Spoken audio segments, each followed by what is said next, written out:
সম্মানিত ভিউয়ার্স, আজকের কক্সবাজার এপিসোডে সকলকে স্বাগত।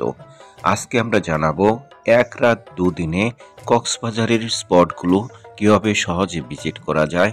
ঢাকা থেকে কক্সবাজার যেতে যেসব যানবাহন অর্থাৎ বাস এবং ট্রেনের সমস্ত তথ্য জানাবো এবং কক্সবাজারে যে হোটেলগুলো আছে সেই হোটেলগুলোর ভাড়া এবং তথ্যগুলো আপনাদের সামনে তুলে ধরব, সেই সাথে স্পটগুলো ও সামনে তুলে নিয়ে আসবো। ভিউয়ার্স, সম্পূর্ণ ভিডিওটা দেখুন, আশা করি ভালো লাগবে।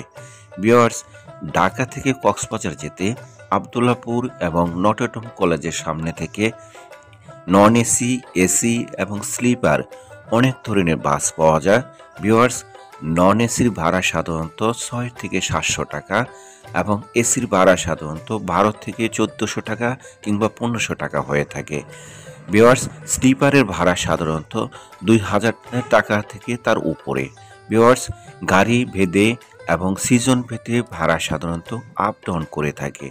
আমরা যখন কক্সবাজারে রওনা হই অর্থাৎ গত ঈদে এপ্রিলের 11 তারিখে, তখন রাত 8টায় আমরা সেতুতি পরিবহনের এসি গাড়িতে 1400 টাকা ভাড়া দিয়ে রাত 8টায় আমরা ঢাকা থেকে রওনা দিই এবং পরের দিন সকাল 7টায় কক্সবাজারে পৌঁছে যাই।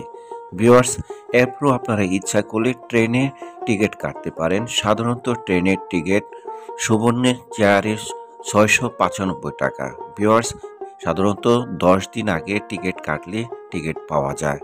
ভিউয়ার্স, এখন আমরা কক্সবাজারের বিভিন্ন হোটেলগুলো নিয়ে আলোচনা করব।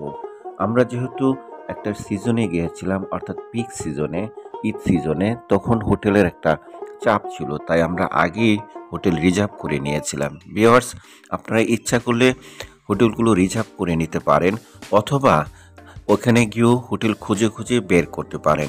ভিউয়ার্স, সাধারণত সুগন্ধা পয়েন্ট থেকে লাবণী পয়েন্ট পর্যন্ত মেইন রোডে অনেকগুলো হোটেল পাওয়া যায়। সেখানে দামি হোটেলও আছে এবং সস্তা হোটেলও আছে। সাধারণত 1000 টাকা থেকে 5000 টাকা, 8000 টাকা পর্যন্ত হোটেল আছে।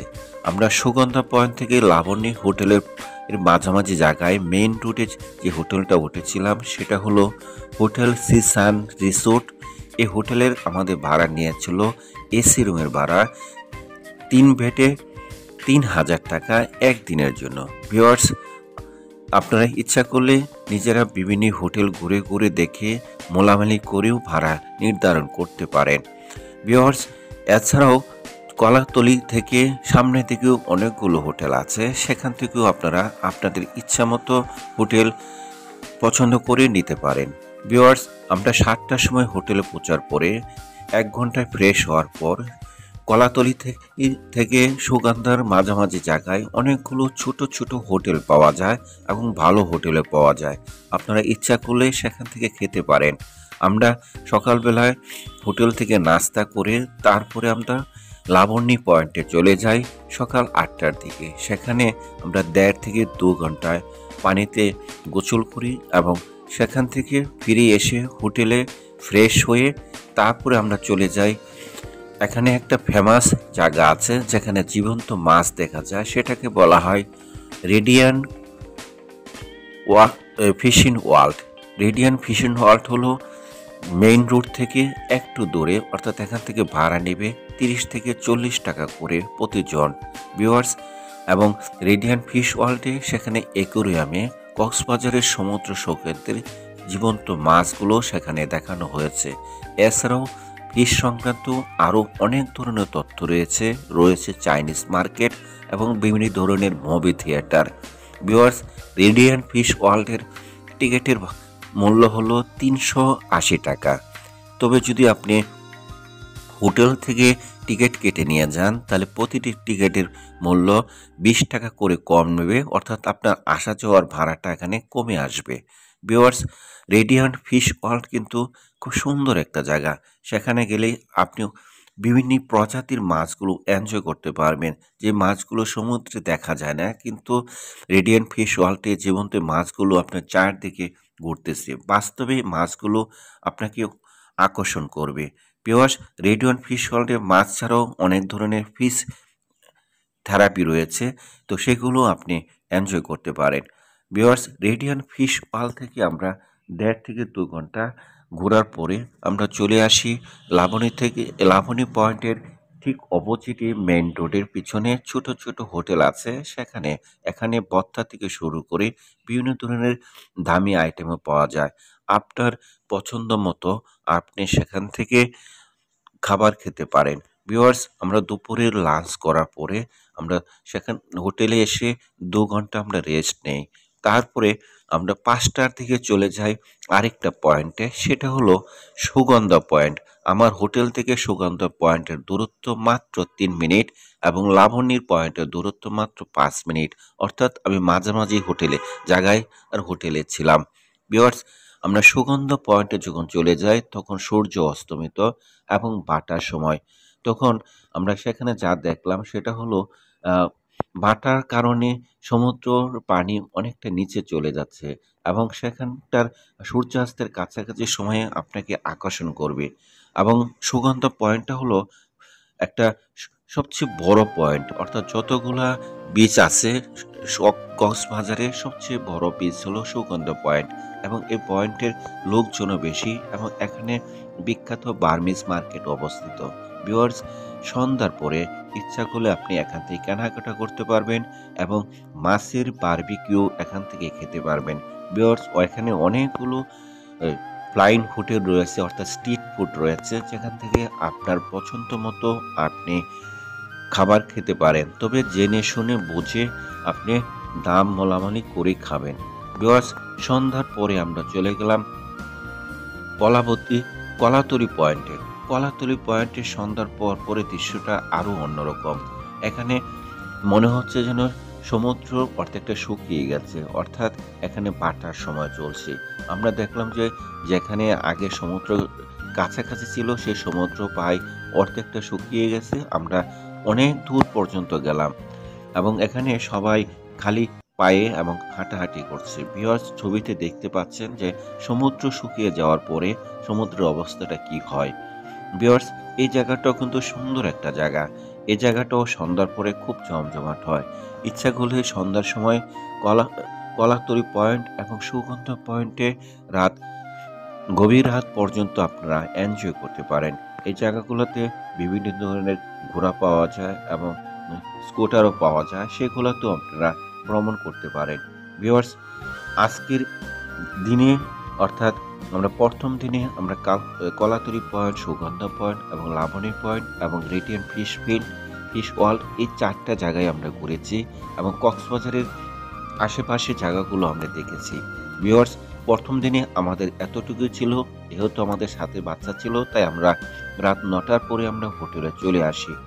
আমরা পরের দিন সকালবেলায় আমরা চলে যাব টেকনাফে। অর্থাৎ কক্সবাজার থেকে টেকনাফের দূরত্ব হচ্ছে 40 কিলোমিটার দূরে। সেখানে আমরা মেরিন ড্রাইভ নামে একটা ফেমাস রোড আছে, যেটা আর্মিরা তৈরি করেছেন। ওই রুটের দুপাশেই সকল ধরনের রিসোর্ট রয়েছে এবং স্পট রয়েছে। ভিউয়ার্স, আমরা টেকনাফে চলে যাব। সেখান থেকে আমরা আগে টেকনাফ থেকে তারপরে আবার উল্টো দিকে কক্সবাজারের দিকে চলে আসব। আমাদের হোটেলটা আমরা সকাল 9টায় ছেড়ে দিয়েছিলাম।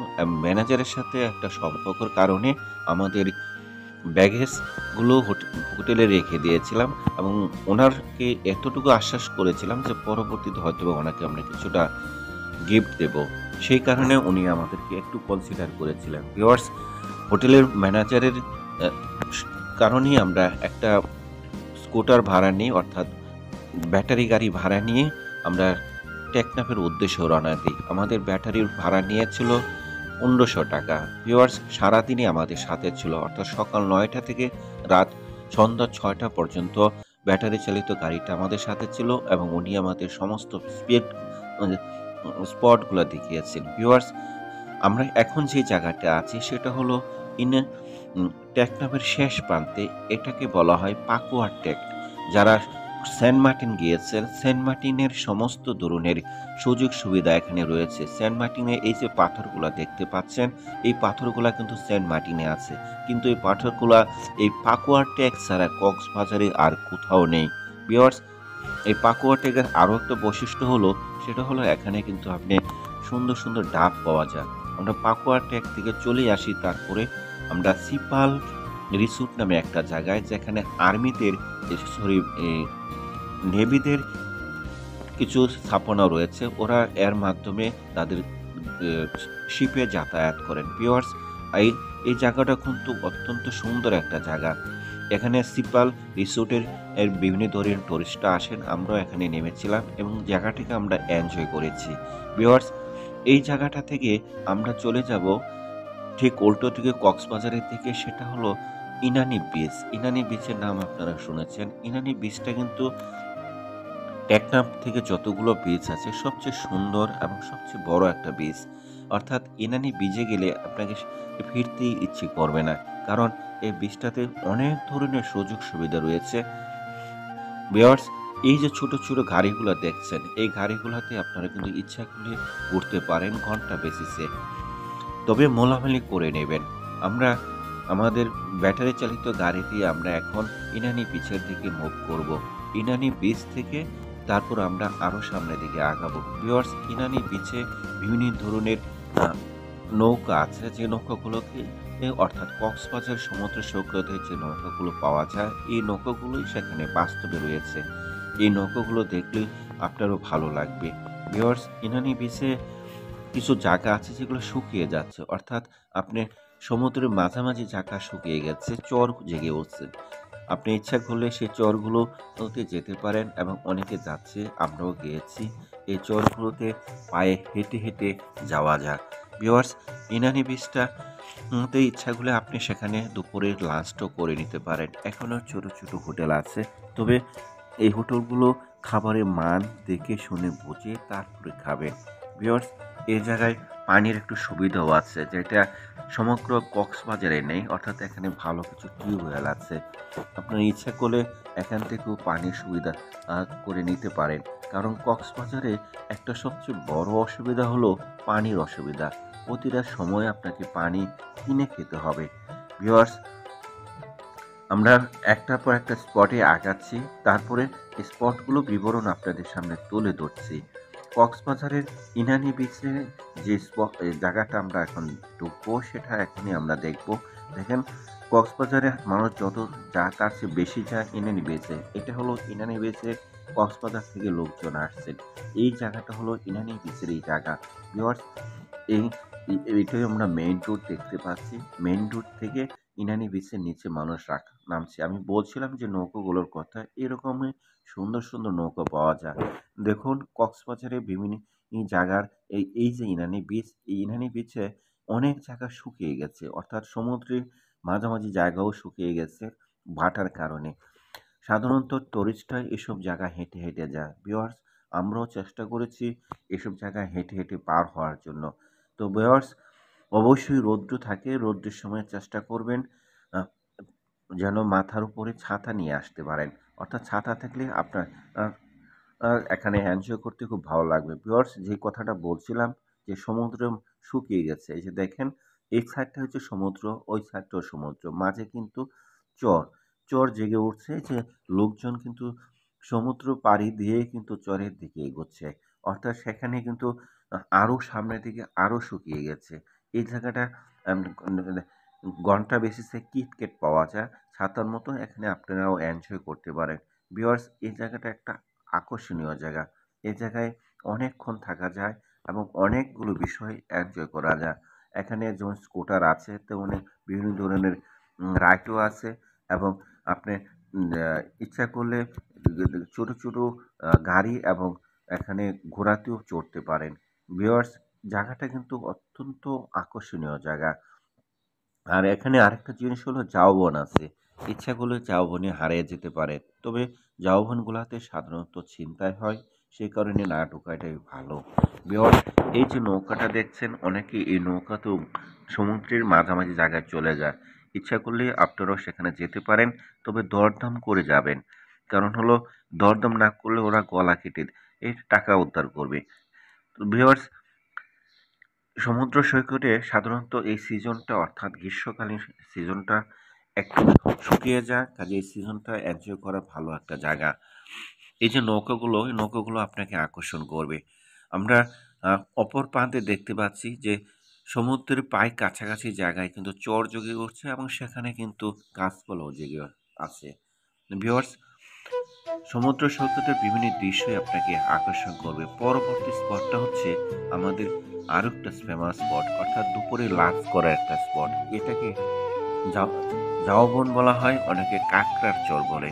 কাঁকড়া চরে একটি হোটেল আছে, এই হোটেলে আপনাকে দুপুরে লাঞ্চ করতে হবে। যদি আপনি মানসম্মত কোনো খাবার খেতে চান ভালো হোটেলে, তাহলে এই হোটেলটাই ফেমাস। অর্থাৎ এখানে আপনি সব ধরনের খাবারই খেতে পারবেন, তবে হোটেলের খাবারের মূল্য অনেক বেশি। একটা আলুর ভর্তার মূল্যই আমরা পেয়েছিলাম একজনের খাবার উপযোগী ৮০ টাকা। ভিউয়ার্স, শুটকি ভাজির মূল্য হচ্ছে ১৩০ টাকা। কাজে যা খাবেন ভেবে চিনতে তারপর খেতে হবে। এখানে কিন্তু গরুর মাংস এবং মুরগিও পাওয়া যায় এবং তারা সাথে সাথে রান্না করে দেয়, এবং লাইভ ফিশও পাওয়া যায়, যেটা আপনাকে বারবিকিউ ওর মাধ্যমে পরিবেশন করতে পারে। ভিউয়ার্স, সমুদ্র সৈকতের বিশেষ করে টেকনাফ থেকে কক্সবাজার পর্যন্ত যে স্পটগুলোর কথা আমরা বললাম, পরবর্তী স্পট রয়েছে আমাদের সবচেয়ে ফেমাস একটা স্পট, সেটা হলো হিমছড়ি। হিমছড়িতে আমরা যাব, হিমছড়ি ঝর্ণা। ভিউয়ার্স, তার আগে এর দুপাশে আরো ছোট ছোট অনেকগুলো স্পট রয়েছে, এই স্পটগুলো আপনাকে আকর্ষণ করবে। ভিউয়ার্স, ভিডিওটা ভালো লাগলে অবশ্যই লাইক দিবেন এবং শেয়ার করবেন। এটা হলো হিমছড়ি। হিমছড়িতে বার্মিজ মার্কেটও রয়েছে। হিমছড়ির ঝর্ণাটা বেশি উঁচু না, কিন্তু এর পাহাড়টা অনেক উঁচু। ৪০ টাকা টিকিট কেটে এই হিমছড়ি ঝর্ণায় ঢুকতে হয়। এখান থেকে আপনি কেনাকাটাও করতে পারেন এবং ঝর্ণাটাও উপভোগ করতে পারেন। ভিউয়ার্স, আসলে অনেক কথাই বললাম। ভিডিওটা যদি ভালো লাগে তাহলে লাইক দেওয়ার জন্য অনুরোধ রইল এবং শেয়ার করার জন্য অনুরোধ রইল। যা তথ্যগুলো দিয়েছি সমস্ত তথ্যই আমার বাস্তব অভিজ্ঞতা সম্পন্ন তথ্য, অর্থাৎ আমি অতিরঞ্জিত কোনো তথ্য আপনাদেরকে দেইনি। ভিউয়ার্স, আশা করি ভিডিওটা ভালো লেগেছে। ভালো লাগলে চ্যানেলটা সাবস্ক্রাইব করুন এবং আমাদের সাথেই থাকুন। আজকে এই পর্যন্তই। ধন্যবাদ।